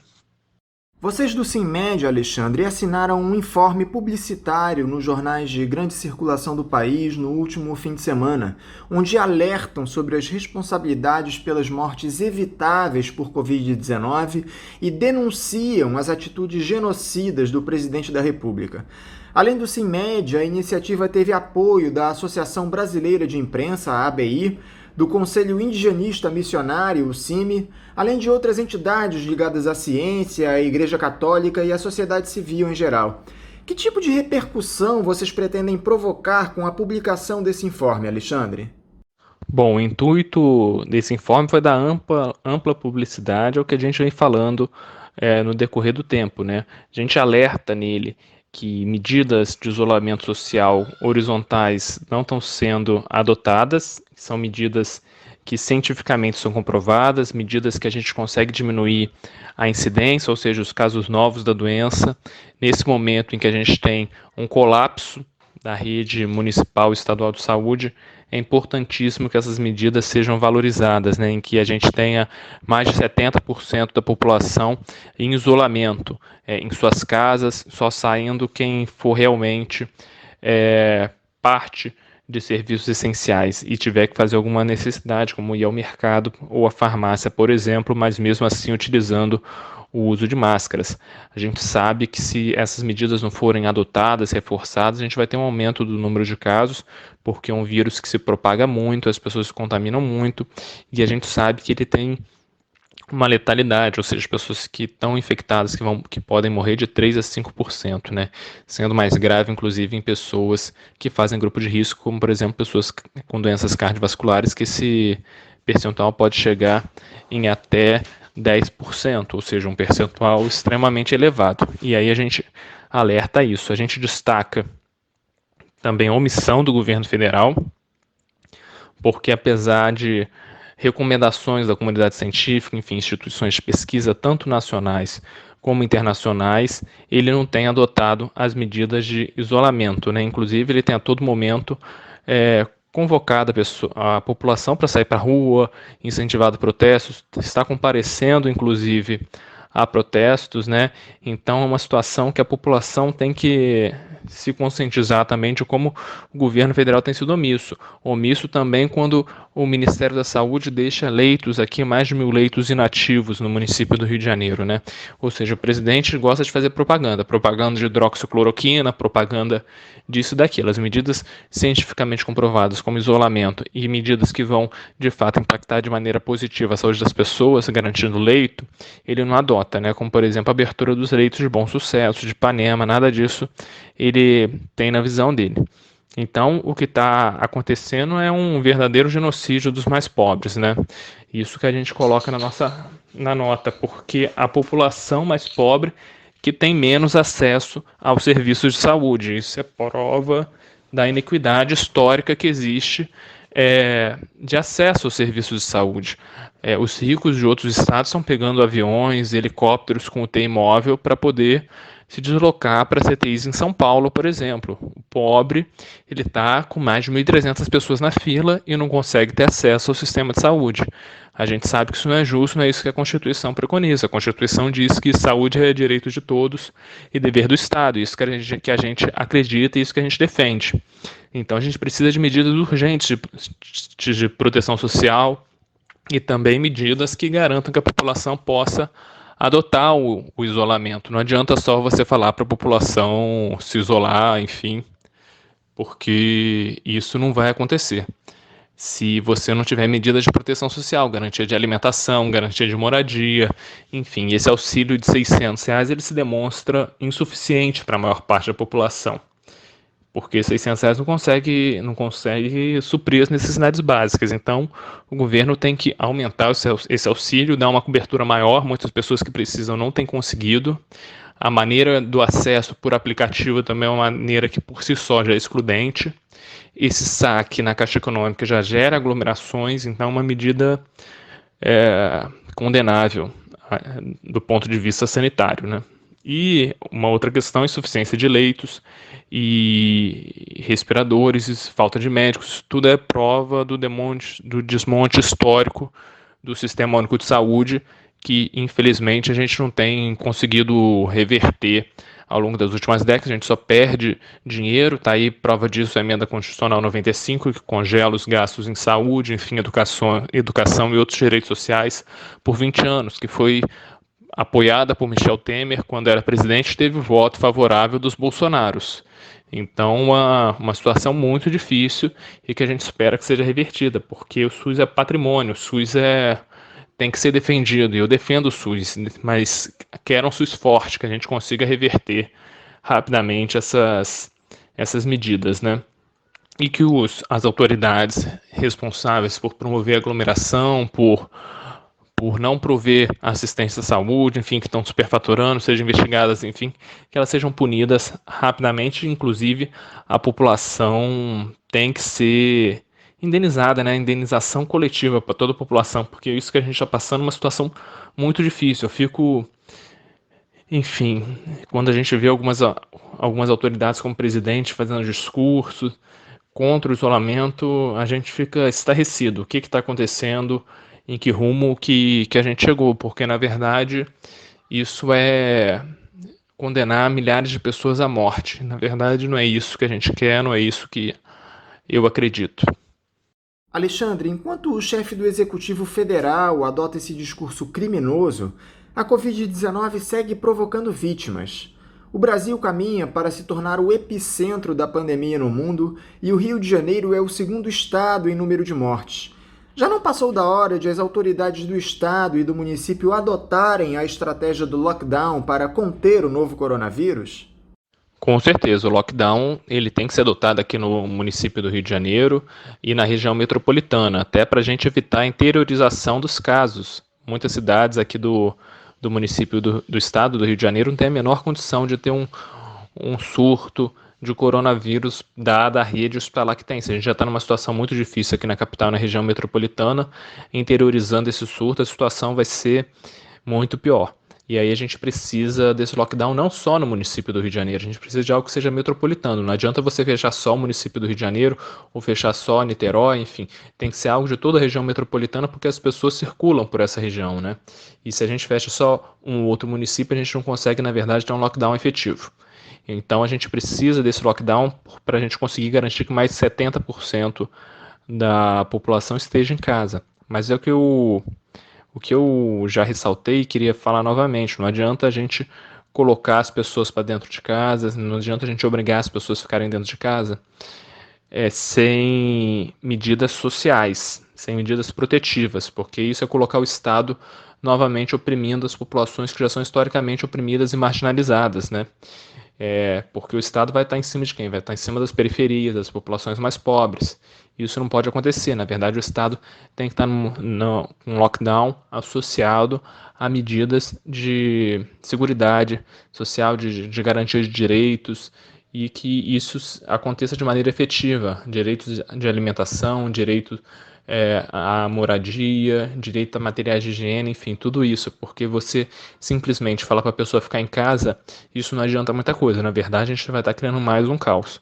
A gente precisa, então, de uma medida dupla, lockdown com garantia de direitos sociais, e isso uma responsabilidade tanto do governo federal, quanto do governo estadual, quanto do governo municipal, e a gente tem visto muito pouco avançar nesse sentido.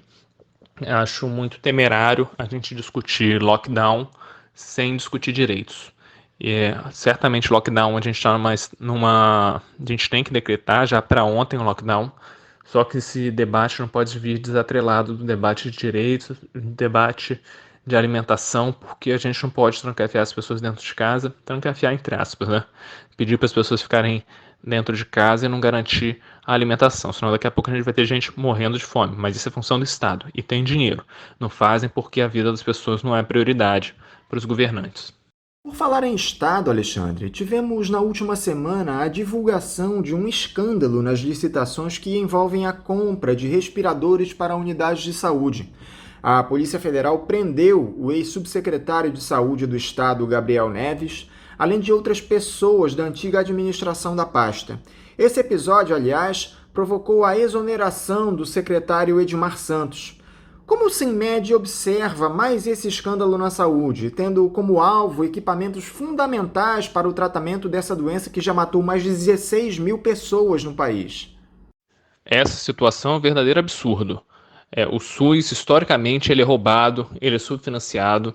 Isso se torna ainda mais grave. Não que não fosse grave nos outros momentos, mas se torna mais grave quando a gente tem uma pandemia. As pessoas estão se aproveitando de contratos emergenciais, enfim, de situações de urgência para compra, para, enfim, se beneficiarem, fazer um benefício que não é um benefício coletivo, um benefício individual. Isso é extremamente repudiável, isso é condenável, isso as autoridades têm que investigar, caso seja comprovado, e espero que a polícia se empenhe para desvendar isso, que de fato todos sejam punidos, porque a gente tem gente morrendo enquanto tem gente preocupada em meramente encher os bolsos. Isso a gente não pode admitir. Saúde é um patrimônio, isso tudo também é fruto do descaso que há muitos anos existe com os órgãos de controle social. A gente precisa ter os conselhos de saúde fortes nesse momento, inclusive nesse momento de pandemia, para fiscalizar essas compras que são realizadas, essas licitações, esses contratos, né? E a gente precisa, acima de tudo, de transparência. São denúncias, essas denúncias não são novas, param inclusive outras denúncias contra o ex-subsecretário Gabriel Neves. inclusive da atuação dele como advogado. Espero que tudo isso seja investigado e que, se condenado, né, que ele seja punido, né, porque isso é um verdadeiro escárnio com toda a população, é um desrespeito e a gente não pode continuar sendo desrespeitado da maneira como a gente vem sendo, como o SUS vem sendo dilapidado historicamente no decorrer dos anos. A gente precisa de transparência, a gente precisa de uma gestão com diálogo. Edmar Santos, ex-secretário, também pouco dialogava com o conjunto dos trabalhadores, pouco dialogava com os órgãos de controle social, enfim, e a gente espera que isso seja revertido, para a gente conseguir ter uma gestão efetiva do SUS, porque o SUS, ele é construção coletiva, o SUS, ele é construção de trabalhadores, é construção de gestores, é construção da comunidade, né? Então a gente quer isso e é isso que eu defendo. Agora, Alexandre, para o lugar de Edmar Santos, o governador Wilson Witzel indicou o nome de Fernando Ferri, ex-diretor do Hospital Gafrey Guinle, ligado à Unirio.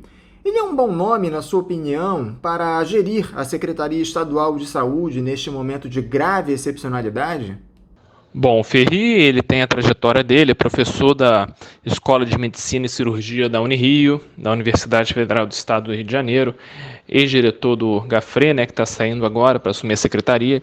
Enfim, é uma pessoa que conhece um pouco de gestão de saúde, né, que tem sua trajetória no hospital, a avaliação de colegas que estão ali que trabalharam com ele, que enfim são da Unirio, é que ele fez um trabalho adequado ali.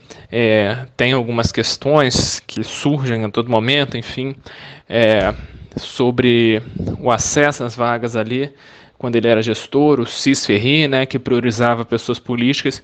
Isso tem que ser investigado, porque isso com certeza não segue o princípio da impessoalidade que deve ter todo gestor público, e a gente espera que ele faça um bom trabalho, né? Nesse momento é um momento de torcer para que de fato ele consiga melhorar a saúde do Estado, né? A gente tem muitos trabalhadores precarizados, a gente tem falta de recursos, enfim, insumos, denúncias de leitos inativos também no Estado, e que ele consiga reverter isso brevemente. A Procuradoria-Geral do Estado, Alexandre, pediu o bloqueio dos bens da empresa de informática que supostamente ganhou a tal licitação. No entanto, a PGE já admitiu que dificilmente será possível reaver o dinheiro que o Estado pagou adiantado para essa empresa. Como você se sente como cidadão quando se depara com um crime como esse, que coloca em risco a vida de milhares de pessoas e, além disso, atenta contra o dinheiro dos impostos pagos por nós contribuintes? Eu acho isso um absurdo. Isso, primeiro, mostra que não tem o menor zelo pela coisa pública, né? Esse zelo que a gente tem que ter em tudo que a gente faz. Se uma pessoa é gestor público, ela tem que ter cuidado, porque está administrando algo que é coletivo, né? Algo que é só dela, né? E aí, esses atos da administração pública têm que ser feitos com transparência, com impessoalidade, motivados, enfim, e nada disso foi observado, né? Ao que tudo indica. É lastimável. Espero que o SUS consiga reaver esse dinheiro, um dinheiro que com certeza vai fazer falta para comprar um medicamento, vai fazer falta para pagar o salário do trabalhador. Infelizmente as pessoas lucram, né? E fica aquela sensação de impunidade muitas das vezes para toda a sociedade. E isso a gente precisa reverter urgente no Brasil, né? Essa sensação de impunidade, que as pessoas não são punidas e que o crime compensa ainda. E isso é um absurdo, isso é algo repugnante. Espero que de fato esse dinheiro volte. Apesar da gente saber também que as instituições são muito lentas, muito morosas, a nossa própria justiça é muito lenta, infelizmente. Alexandre, nós tivemos também na última semana mais uma grave denúncia envolvendo a saúde, que foi a retirada de equipamentos, especialmente respiradores, do Hospital de Campanha do Maracanã, levados pela OS Iabas para a inauguração do Hospital de Campanha de São Gonçalo, que sequer aconteceu. Parece que esses respiradores já estavam sendo utilizados em pacientes e foram substituídos por equipamentos mais antigos e ineficientes. É algo inacreditável de tão absurdo. O que o CEMED tem a dizer a respeito disso, Alexandre? Que tipo de problemas esse tipo de movimento de troca pode provocar a pacientes que já estavam em uma unidade de terapia intensiva assistidos por ventilação mecânica? não tem ventilador, não tem respirador sobrando em nenhuma unidade do Rio de Janeiro, do estado nem do município. Esse é o primeiro ponto. Quando você tira algo para fazer uma inauguração, você está fazendo algo meramente midiático. Você quer inaugurar para mostrar para a população que está fazendo, na verdade, não está mudando a vida de ninguém. Porque acesso a esses ventiladores, esses respiradores, a pessoa da Baixada, a pessoa que mora na cidade do Rio de Janeiro teria, porque é o Sistema Único de Regulação. A pessoa pode sair da Baixada e ser internada no hospital de campanha do Maracanã. A pessoa pode sair da Tijuca e ser internada na Baixada Fluminense e vice-versa. Então, na verdade, não é nenhum ventilador, respirador a mais que está sendo proporcionado à população, porque a regulação ela é unificada. Isso, na verdade, é uma maquiagem que eles tentam fazer, uma medida meramente midiática, isso é um desrespeito com a população, um desrespeito com o trabalhador que está ali, e isso não pode ser aceito de modo algum, né? Na verdade, enquanto eles transportam esses ventiladores, enquanto eles fazem aquela cena de inauguração, tem gente morrendo precisando de um ventilador, morrendo com insuficiência respiratória. E aí fica essa cena para jornal, fica essa cena para a mídia, para os órgãos oficiais da imprensa, do governo do estado, e a vida das pessoas, enquanto isso, jogadas, pessoas literalmente jogadas, né? É um absurdo, isso tem que também ser condenado e investigado. Para encerrar, Alexandre, essa OS-ABA já havia se envolvido em escândalos aqui no município do Rio de Janeiro. Está proibida de firmar contratos com a prefeitura. Por que o Estado insistiu em contratar essa organização social? Aliás, qual é a opinião do Sindicato dos Médicos a respeito desse tipo de administração através das OS? A administração por OS, por organização social, não é superior à administração direta de unidade de saúde. Tem estudos da Fundação Oswaldo Cruz e outros estudos que comprovam isso também. Compararam capitais, que faziam administração direta e administração por OS, né, organização social. Então, na verdade, as OS são uma maneira de você conseguir fazer o dinheiro ser transmitido através de custeio, enfim, driblar a lei de responsabilidade fiscal, isso que eles fazem, e também tem muito menos transparência. Elas colocam uma série de barreiras para o acesso às informações, os sindicatos não conseguem ter resposta, a gente tenta marcar reuniões, a gente não consegue, enfim, são inúmeras denúncias de desvio. As OS também não têm o menor compromisso com os trabalhadores, quando elas empregam trabalhadores e saem por ruptura de contrato com o gestor municipal.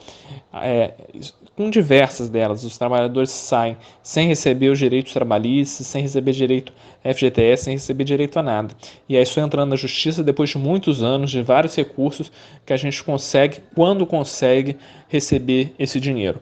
Então, na verdade, quando o gestor ele opta por contratar uma OS, ele está optando por uma coisa que não é transparente. Do meu ponto de vista, está optando por uma coisa que não dialoga com os trabalhadores, não dialoga com a população, porque o OS não dialoga com a população, não vai em órgão de controle social, enfim, não vai nada disso, salvo algumas exceções pontuais que eu já vi participando de reunião de conselho, mas também é algo muito pontual. Enfim, e desrespeito também aos trabalhadores, né, porque não quer dar um vínculo estável para eles, né, o certo é fazer concurso público e administração direta, o resto é querer enganar a população e querer enganar o trabalhador, com uma gestão eficiente que na verdade não é nem um pouco eficiente. Alexandre Telles, muito obrigado por se dispor a conversar conosco aqui no Faixa Livre mais uma vez, em um momento tão importante da saúde do Rio de Janeiro e do país. Eu desejo a você um ótimo dia de trabalho e deixo o meu abraço. Eu que agradeço o convite, colocar os sindicatos médicos à disposição, estamos recebendo denúncias através do nosso site www.simmedrj.org.br e novamente agradecer o convite e desejar um bom dia a todos e todas. Conversamos aqui com o Alexandre Telles, ele é presidente do Sindicato dos Médicos do Rio de Janeiro, o SIMMED-RJ. E vamos encerrando a edição de hoje do Faixa Livre, convidando a vocês a estarem conosco amanhã, a partir das 8 da manhã, para mais uma edição do programa. Um abraço a todos e até lá!